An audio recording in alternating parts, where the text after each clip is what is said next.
Assalamualaikum warahmatullahi wabarakatuh. Dan selamat sejahtera kami ucapkan. Nama saya Muhammad Imam Hakim bin Adam. Dan bersama saya ialah Ahmad Daniel bin Jasmi. Dan daripada kelas 3 Maju, kami akan membentangkan kajian lapangan geografi tingkatan 3 yang bertajuk Sumber Semula Jadi di Malaysia. Sebagai penghargaan kepada guru, kami ingin mengucapkan ribuan terima kasih kepada guru mata pelajaran kami, Puan Roaina, yang telah banyak memberi tunjuk ajar kepada kami dalam melaksanakan kajian lapangan ini. Dan yang kedua, kepada ibu bapa, kami juga ingin berterima kasih kepada ibu bapa kami yang sentiasa membantu kami agar kajian lapangan ini dapat dilakukan dengan sebaiknya. Dan yang ketiga, kepada rakan-rakan kami yang telah memberikan komitmen yang tinggi dan membantu kami menyempurnakan kajian lapangan ini. Sebagai pendahuluan, sebagai rakyat Malaysia, kita seharusnya berbangga dengan kepelbagaian sumber semula jadi yang terdapat di Malaysia. Sumber semula jadi di Malaysia terbahagi kepada dua, iaitu sumber boleh baharu, iaitu sumber semula jadi yang tidak akan habis walaupun diambil dan digunakan secara berterusan. Dan yang kedua ialah sumber tidak boleh baharu, yang bermaksud sumber semula jadi yang akan habis atau pupus dalam jangka waktu tertentu jika penerokaan suatu sumber itu tidak dikawal dan dirancang dengan baik.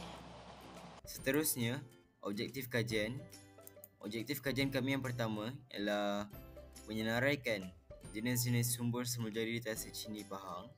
Yang kedua, mengkaji fungsi sumber semula jadi di Tasik Chini Pahang.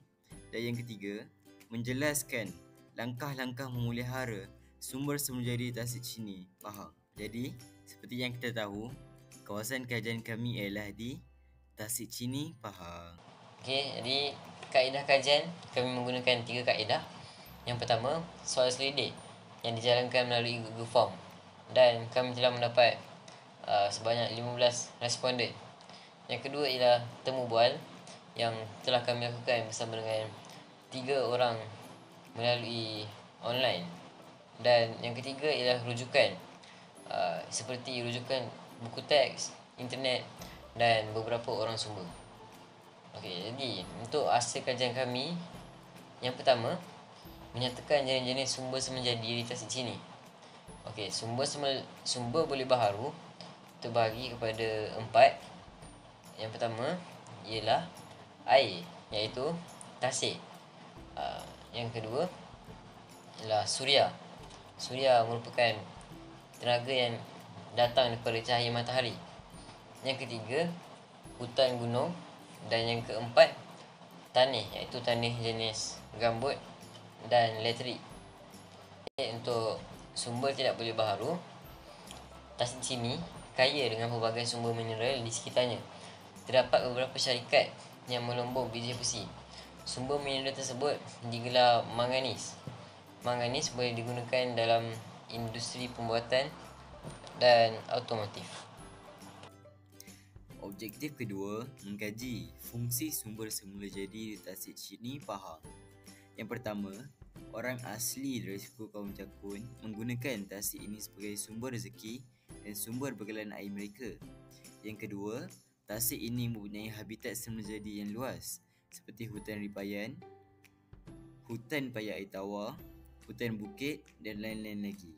Yang ketiga, kajian menunjukkan tasik ini mempunyai kepelbagaian flora dan fauna yang kaya, iaitu sebanyak 51 spesies tumbuhan jenis hutan rendah, 15 spesies tumbuhan jenis hutan paya air tawar, 25 spesies tumbuhan akuatik, dan 7 spesies ikan air tawar. Yang keempat, menjadi tarikan pelancong kerana keindahan pemandangan di Tasik Chini serta keunikan flora dan fauna. Yang kelima, memberi peluang pekerjaan kepada masyarakat di kawasan itu. Contohnya, pemandu pelancong dan saintis. Yang akhir sekali, menjana pendapatan negara melalui kegiatan ekopelancongan serta memajukan infrastruktur. Objektif ketiga, menjelaskan langkah-langkah memelihara sumber semula jadi Tasik Chini Pahang. Yang pertama, mewartakan hutan yang terdapat di sekitar kawasan tasik Chini sebagai hutan simpan. Yang kedua, mengadakan kempen kesedaran mengenai pentingnya sumber semula jadi yang terdapat di tasik Chini. Yang ketiga, penguatkuasaan undang-undang. Yang keempat, menerokai sumber secara bijak dan terkawal. Dan akhir sekali, mengadakan gotong royong di sekitar kawasan tasik Chini. Rumusannya, berdasarkan kajian yang telah dilakukan tentang sumber semula jadi tasik Chini, kami mendapati bahawa sebagai rakyat Malaysia, kita hendaklah melindungi sumber-sumber yang ada.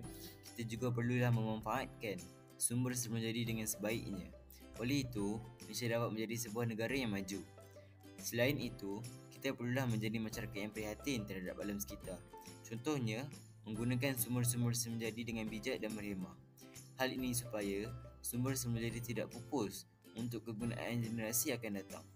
Akhir sekali, kita perlulah menghargai dan bersyukur dengan kekayaan sumber semula jadi di Malaysia kerana ia merupakan sebuah khazanah yang tidak ternilai harganya.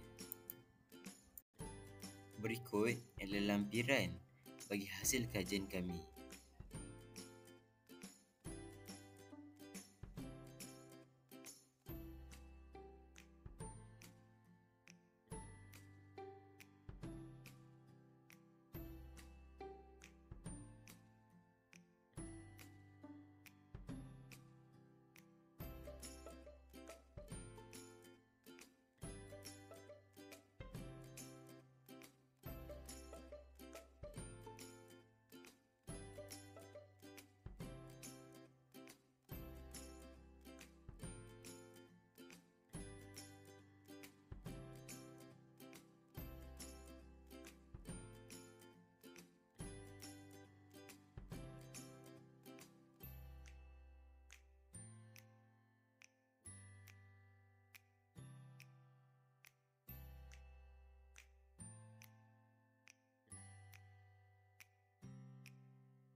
Dan ini pula ialah sumber rujukan kami.